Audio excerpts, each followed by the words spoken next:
आखिर कौन जीतेगा अगर हो जाए इन तीनों योद्धाओं में महायुद्ध। दोस्तों, इन तीनों योद्धाओं से हम परिपूर्ण हैं, जिसमें एकलव्य को दुनिया जानती है, वही अर्जुन के गुरु द्रोणाचार्य को भी दुनिया अच्छे से जानती है, और भीष्म पितामह एकमात्र इच्छा मृत्यु के वरदान प्राप्त करने वाले योद्धा हैं।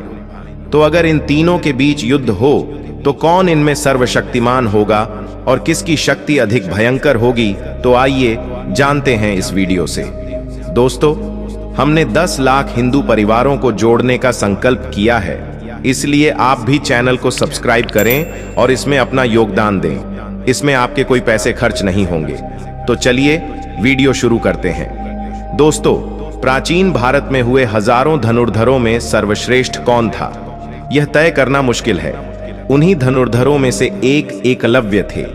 एकलव्य को कुछ लोग शिकारी का पुत्र कहते हैं और कुछ लोग भील का पुत्र। कुछ लोग यह कहकर प्रचारित करते हैं कि शूद्र होने के कारण एकलव्य को गुरु द्रोणाचार्य ने शिक्षा नहीं दी थी, लेकिन यह सभी बातें गलत है। दरअसल महाभारत का संपूर्ण प्रपंच श्री कृष्ण की इच्छा से संचालित होता है। पांडव पक्ष के सभी वरिष्ठ लोगों ने अर्जुन को बचाने और उसे महान बनाने के लिए हर तरह का भेद और प्रपंच किया। यदि गुरु द्रोण ने एकलव्य से अंगूठा मांग लिया था तो उसके पीछे भी श्री कृष्ण की ही इच्छा थी। दोस्तों, महाभारत में एक स्थान पर श्री कृष्ण ने अर्जुन से स्पष्ट किया कि तुम्हारे प्रेम में मैंने क्या क्या नहीं किया है। तुम संसार के सर्वश्रेष्ठ धनुर्धर कहलाओ, इसके लिए मैंने द्रोणाचार्य का वध करवाया, महापराक्रमी कर्ण को कमजोर किया, और न चाहते हुए भी तुम्हारी जानकारी के बिना निषाद राज के दत्तक पुत्र एकलव्य को भी वीरगति दी, ताकि तुम्हारे रास्ते में कोई बाधा ना आए। दरअसल एकलव्य भगवान श्री कृष्ण के चाचा के पुत्र थे, जिसे बाल्यकाल में ज्योतिष के आधार पर वनवासी भील राज निषाद राज को सौंप दिया गया था। दोस्तों, एकलव्य अपना अंगूठा दक्षिणा में नहीं देते या गुरु द्रोणाचार्य एकलव्य का अंगूठा दक्षिणा में नहीं मांगते तो इतिहास में एकलव्य का नाम नहीं होता। एकलव्य को इस बात का कभी दुख नहीं हुआ कि गुरु द्रोणाचार्य ने उनसे अंगूठा मांग लिया। गुरु द्रोणाचार्य भी एक आर्षि थे। वे जानते थे कि उन्हें क्या करना है। वे भीष्म पितामह और अर्जुन को दिए हुए वचन से बंधे थे। गुरु द्रोणाचार्य के समक्ष धर्म संकट उत्पन्न हो गया था। उन्होंने भीष्म पितामह को वचन दिया था कि वे कौरव वंश के राजकुमारों को ही शिक्षा देंगे, और अर्जुन को वचन दिया था कि तुमसे बड़ा कोई धनुर्धर नहीं होगा। गुरु द्रोणाचार्य ने यह नहीं कहा था कि मैंने किसी शूद्र को शिक्षा नहीं देने का वचन दिया है, लेकिन इस घटना को कुछ लोगों के समूह ने गलत अर्थों में लिया और उस अर्थ को बड़ा चढ़ाकर प्रस्तुत करके समाज में विभाजन किया। दोस्तों, द्रोणाचार्य ने जिस अर्जुन को महान सिद्ध करने के लिए एकलव्य का अंगूठा कटवा दिया था, उसी अर्जुन के खिलाफ उन्हें युद्ध लड़ना पड़ा, और उसी अर्जुन के पुत्र की हत्या का कारण भी वे ही बने थे, और उसी अर्जुन के साले के हाथों उनकी मृत्यु को प्राप्त हुए थे।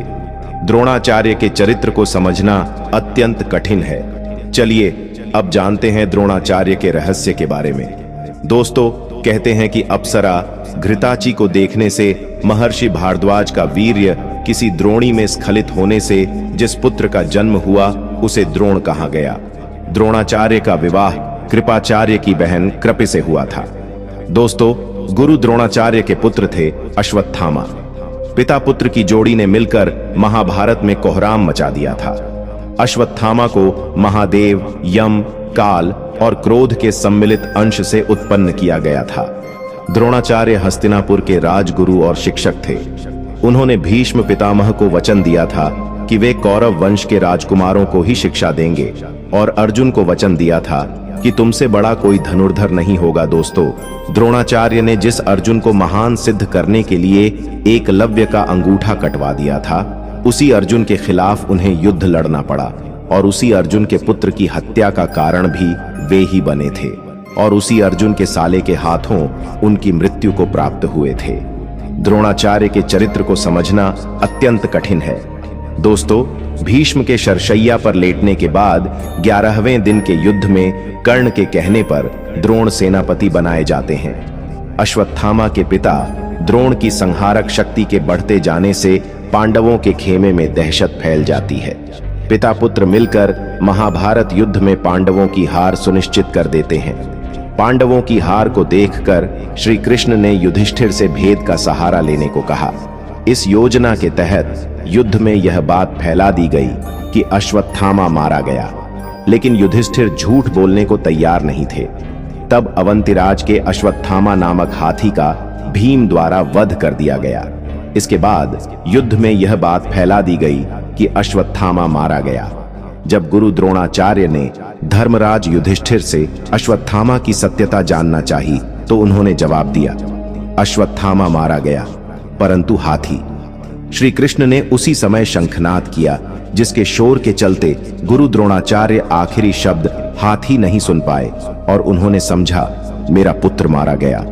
यह सुनकर उन्होंने शस्त्र त्याग दिए और युद्ध भूमि में आंखें बंद कर शोक में डूब गए। यही मौका था जबकि द्रोणाचार्य को निहत्था जानकर द्रौपदी के भाई धृष्टद्युम्न ने तलवार से उनका सिर काट डाला। गुरु द्रोण का आश्रम हस्तिनापुर में था। उन्होंने हजारों शिष्यों को शिक्षा दी। उन शिष्यों में पांडुपुत्र पांडव का नाम विशेष रूप से लिया जाता है। गुरु द्रोण युद्ध से जुड़ी सभी तरह की शिक्षा देने में पारंगत थे। दोस्तों, करीब 58 दिनों तक मृत्युशैया पर लेटे रहने के बाद जब सूर्य उत्तरायण हो गया, तब माघ माह की शुक्ल पक्ष की अष्टमी तिथि को भीष्म पितामह ने अपने शरीर को छोड़ा था। इसीलिए यह दिन उनका निर्वाण दिवस है। दोस्तों, राजा प्रतीप हुए, जिनके दूसरे पुत्र थे शांतनु। शांतनु ने गंगा से विवाह किया था, जिससे देवव्रत का जन्म हुआ। यहीं आगे चलकर भीष्म कहलाए। पिछले जन्म में भीष्म 8 वसु में से एक वसु थे। भीष्म गंगा के 8वें पुत्र थे। बाकी 7 को गंगा ने नदी में बहा दिया था। दोस्तों, गंगा के स्वर्ग चले जाने के बाद शांतनु को निषाद कन्या सत्यवती से प्रेम हो गया।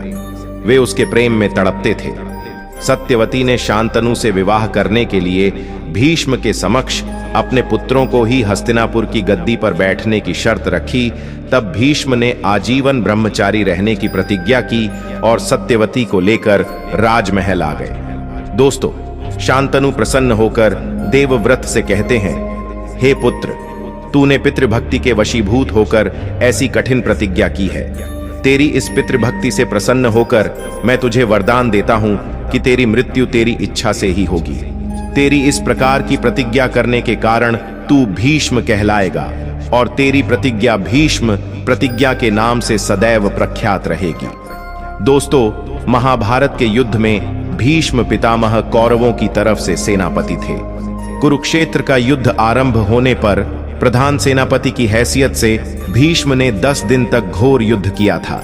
10वें ही दिन इच्छा मृत्यु प्राप्त भीष्म द्वारा पांडवों के विनय पर अपनी मृत्यु का रहस्य बता देते हैं और तब इस नीति के तरह युद्ध में भीष्म के सामने शिखंडी को उतारा जाता है। प्रतिज्ञा अनुसार भीष्म किसी स्त्री, वेश्या या नपुंसक व्यक्ति पर शस्त्र नहीं उठाते हैं। तब शिखंडी के पीछे खड़े रहकर भीष्म को अर्जुन तीरों से छेद देते हैं। वे करहाते हुए नीचे गिर पड़ते हैं। जब भीष्म की गर्दन लटक जाती है, तब वे अपने बंधु बांधवों और वीर सैनिकों को देखते हुए अर्जुन से कहते हैं, बेटा, तुम तो क्षत्रिय धर्म के विद्वान हो, क्या तुम मुझे उपयुक्त तकिया दे सकते हो? आज्ञा पाते ही अर्जुन ने आंखों में आंसू लिए उनको अभिवादन कर भीष्म को बड़ी तेजी से ऐसे 3 बाण मारे जो उनके ललाट को छेदते हुए पृथ्वी में जा लगे। बस इस तरह सिर को सिरहाना मिल जाता है। इन बाणों का आधार मिल जाने से सिर के लटकते रहने की पीड़ा जाती रही, लेकिन शरशैया पर लेटने के बाद भी भीष्म प्राण नहीं त्यागते हैं। भीष्म यह भली भांति जानते थे कि सूर्य के उत्तरायण होने पर प्राण त्यागने पर आत्मा को सद्गति मिलती है और वे पुण्य अपने लोक जाकर मुक्त हो जाएंगे। इसीलिए वे सूर्य के उत्तरायण होने का इंतजार करते हैं। भीष्म के शरशैया पर लेट जाने के बाद युद्ध और 8 दिन चला। दोस्तों, भीष्म यद्यपि शरशैया पर पड़े हुए थे, फिर भी उन्होंने श्री कृष्ण के कहने से युद्ध के बाद युधिष्ठिर का शोक दूर करने के लिए राजधर्म, मोक्ष धर्म और आप धर्म आदि का मूल्यवान उपदेश बड़े विस्तार के साथ दिया। इस उपदेश को सुनने से युधिष्ठिर के मन से ग्लानि और पश्चाताप दूर हो जाता है। यह उपदेश ही भीष्म नीति के नाम से जाना जाता है। दोस्तों, इन तीनों की शक्तियों में अगर सबसे अधिक शक्ति देखी जाए तो वह एकलव्य की शक्ति है, क्योंकि इतनी कम उम्र में ही उन्होंने अपने गुरु के कहने पर अपने अंगूठे का त्याग कर दिया, जो कि उनकी एकमात्र शक्ति थी। तो इसी के साथ धन्यवाद दोस्तों, मिलते हैं अपनी अगली वीडियो में।